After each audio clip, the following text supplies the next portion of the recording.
Hal Joseph presents A Secret Treatise is a Blue Oyster Cult monograph.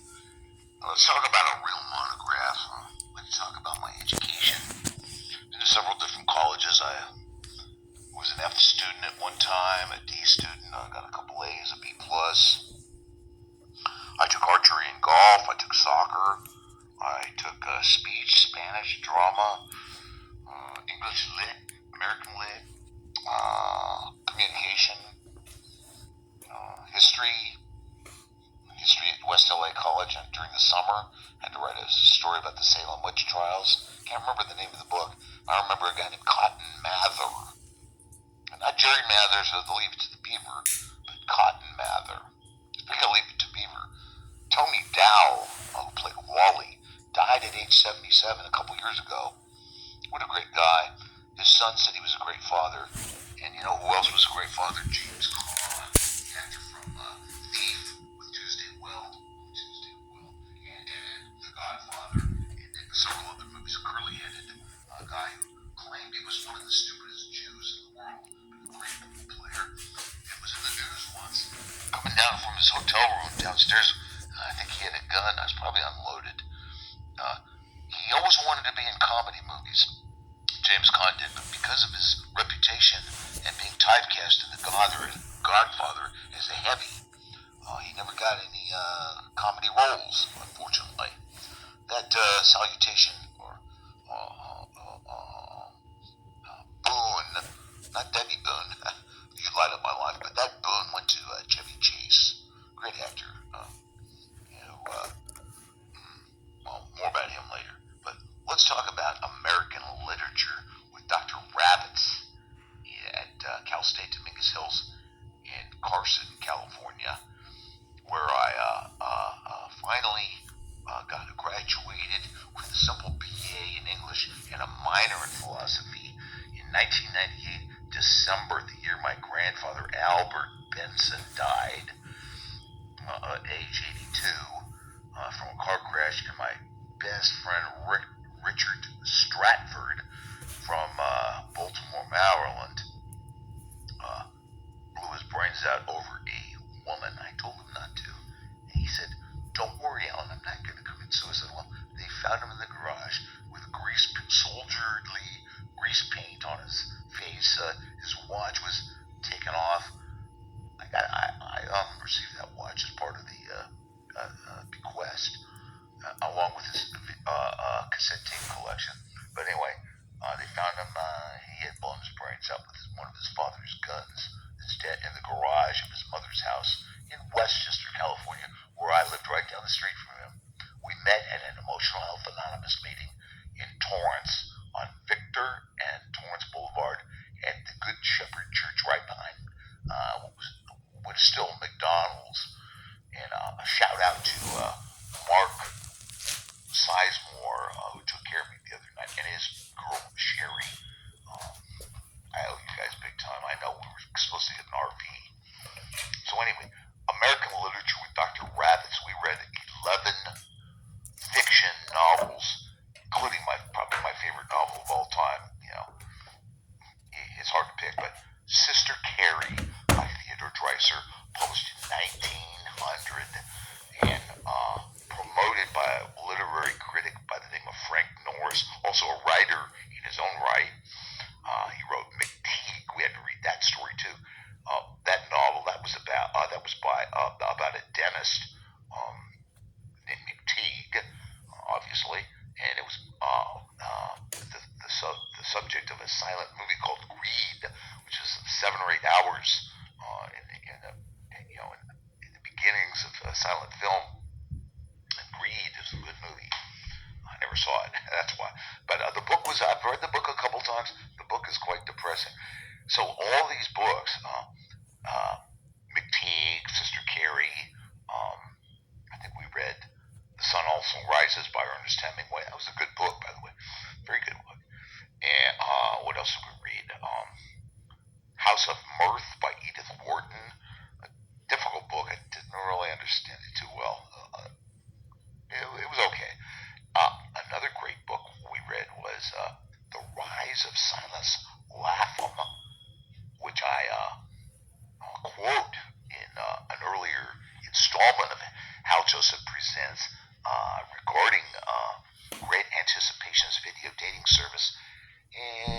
Slights Blue Oyster Cult, unfortunately. I don't speak enough about BOC.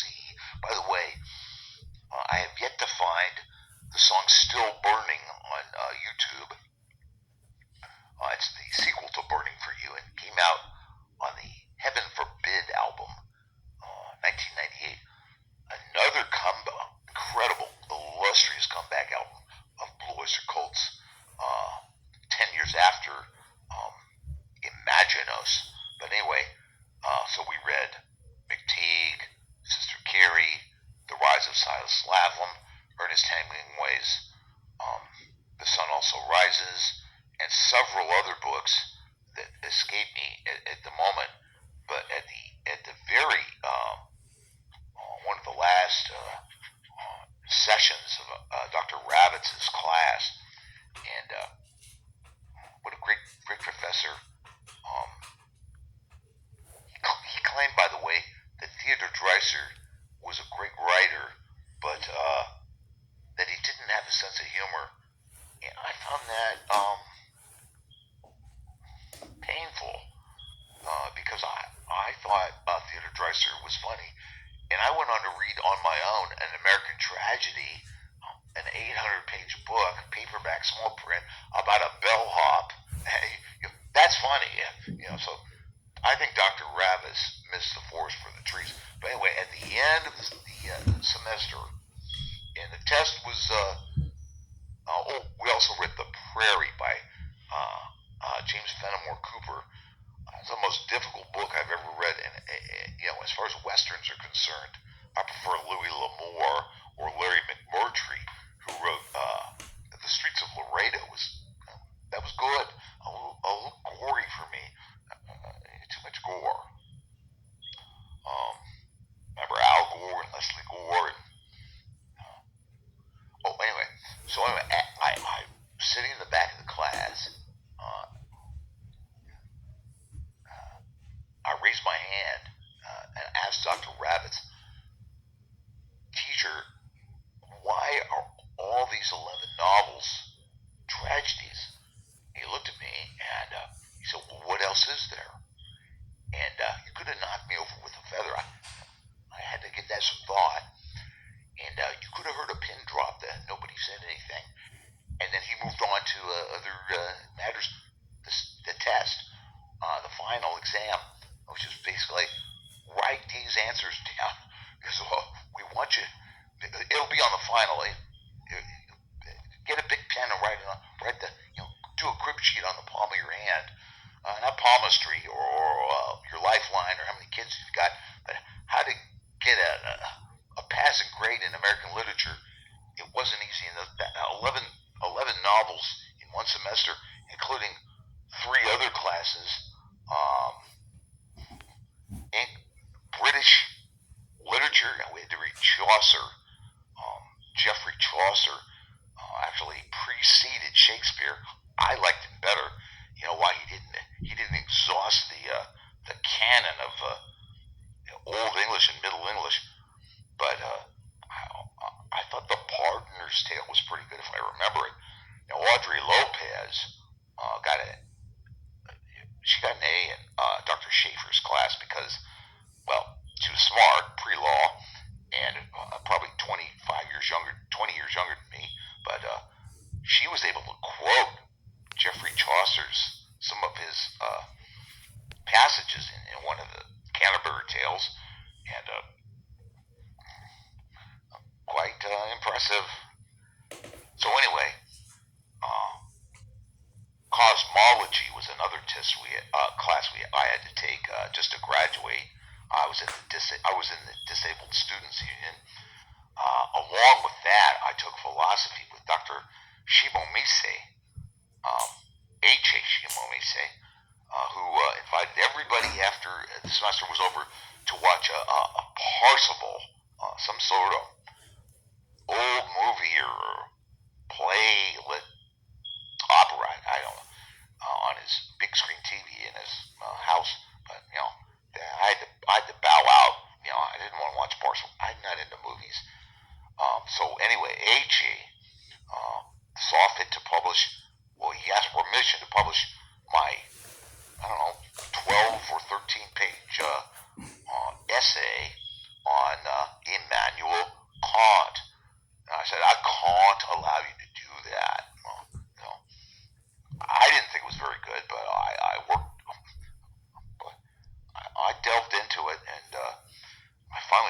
out after the semester was over that at Borders Books there was a very easy book to read by Kant called The Critique of Pure Reason instead of the metaphysics paperback we had to buy at the student's bookstore, which is very hard to understand. It was like a blueprint. I think we were somewhere. I read some Martin Heidegger, who was thought to be a Nazi, but he's German. Martin Heidegger, to me, was one of the greatest geniuses of German philosophy, along with Gottfried Wilhelm Leibniz. Heidegger wrote a book called Being in Space and Time. In other words, tomorrow I'll be in the same damn little cracker box, closet-sized hotel room here in San Pedro, where I'm temporarily lodging. I'll be here. I'll be the same old guy, being in space and time. I don't know, but so what were some of the other classes I took at Cal State Dominguez Hills? 95 to 98, 3 years at Dominguez Hills, and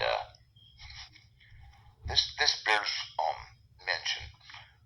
I was driving a black Honda Accord 1984 boxy used car that had been in an auto accident, but it got fixed and painted.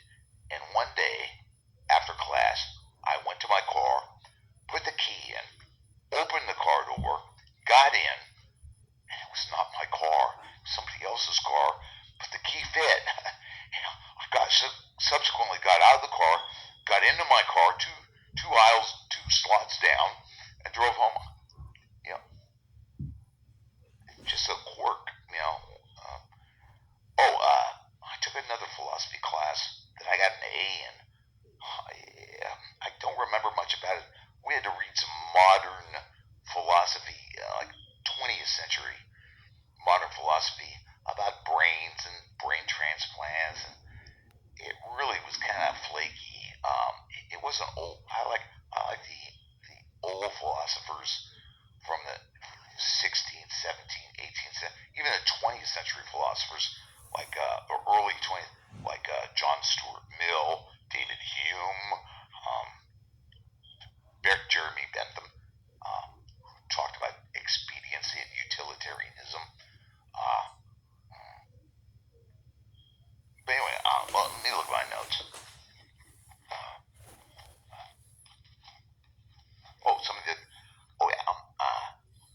Let's talk about Leibniz, Gottfried Wilhelm Leibniz. He wrote a treatise. That's why I came up with secret treatises instead of secret treaties. It's a play on words, or a pun, so-called. A treatise is a philosophical. It's a monograph. It's a statement that could be anywhere from 5 or 10 pages to 100 pages, and Leibniz's Leibniz rhymes with Liebchen, which is like my love. I love Leibniz because he helped found the field of calculus and mathematics. But did you know that calculus is also tartar on your teeth? And watch out when you brush your teeth, because that enamel can get scraped off. So Leibniz wrote a treatise on the monad, M-O-N-A-D. He made up the word, and he talked about the monad in several different ways, and it caught my interest. I first read Leibniz's Monadology and Correspondence. It was a pink book with his picture on the cover. He had a long, flowing, curly wig. These are called periwigs or wigs, and he had a white powdered makeup. Leibniz, he was no Socrates. He was too smart to commit suicide by hemlock, but maybe he wasn't as nice to and fun-loving to youngsters as Socrates was. But Leibniz, Aside from monadology, Leibniz's main tenet, T-E-N-E-T, was we live in the best of all possible worlds. There are many worlds. And I think he said that because, just from my point of view, POV, if you, he was trying to convince the reader and his audience, probably pretty small back then, if you believe that we live in the best of all possible worlds, I think then you have a chance in this life. Because if you're negative, like I am 99.999% of the time, especially when I'm trying to promote Hal Joseph Presents, and a few of my friends of long standing wouldn't cross the street to see me pontificate about anything, even bazooka bubble gum or my favorite candy, Sweet Tarts. They just don't have time. So we live in the best of all possible worlds. If you don't believe that, if you don't want to believe it, or even give it a food for thought and grounds for further research, then why bother living? So it's not Louis Armstrong's or Al Jolson's, I can't remember who it. It's a Wonderful World. Yeah, I'm not sure I believe that, but well, we live in the best of all possible worlds. We, not I, we the people.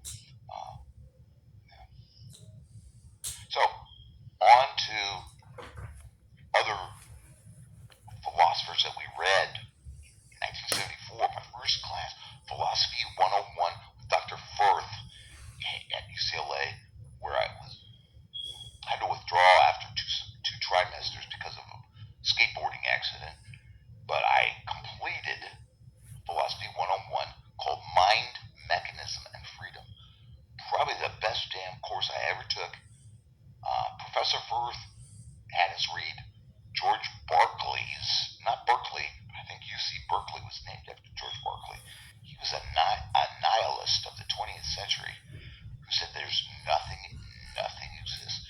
And I read that 240-page book, cover to cover, and he convinced me, in a manner of speaking, nothing exists. And, well, if you can prove it, my hat's off to you. We read Rene Descartes, the Frenchman, his book on philosophy. I think, therefore I am. It was originally I doubt, therefore I am. Then he convinced me to change it to something a little more positive. We read a book by David Hume, who I can't really remember, Concerning Human Understanding. I can't remember. It's been a long time. We also read, of course, Leibniz. And the great thing about Dr. Firth was I was not a great student. I never. Some courses I was. Speech, I gave a good talk about golf that made everybody laugh. I don't remember it. But in Dr. Firth's philosophy class, and we met in a little auditorium, maybe 100 seats, and there were maybe 40 of us, if that. And Dr. Firth said, "Okay, young men, if you can write an essay for the midterm," and we hand wrote our essays because anybody that had a typewriter, that was sophistication. If you could write a 3 or 4 page essay, handwritten, and I can read it, doesn't have to be cursive, penmanship, or print. Use a flare pen or a Bic. That was even before the Bic click. I guess I'm dating myself. Nobody else will date me. You say if you could write an original, semi-original paper for the midterm and the final two that doesn't plagiarize the author, that refers to the author of whichever book is assigned, that shows some thought, you'll get at least a B, maybe an A, and pass the class. Philosophy, that should be my major. Here's a guy that's basically saying, there will not be a lot of incredible amount of hard cramming and studying for the finals and the midterms, homework assignments, all that crap. You know, lectures where you have to take notes. So I became a philosophy minor, and that there is 20 minutes and 47 seconds of my education. And in a nutshell, I will go on to say I've been to San Francisco State, San Diego State, West LA College, El Camino College, Harvard GC, um, um, Redondo Beach Adult School for Word Processing and Typing. I took typing with Mrs. Martin at Palos Verdes High School, who I misquoted, according to her, for a little article about the typing class for the Palos Verdes High School Triton newspaper, and I was on the staff. Kind of reluctantly, I was kind of recruited to be a staff writer. I was chosen to write probably the most mundane articles, girls soccer, the type. Luckily, I got to write golf articles. More about that some other time with Coach Wilton, who was also an English teacher. So, concluding, How Just It presents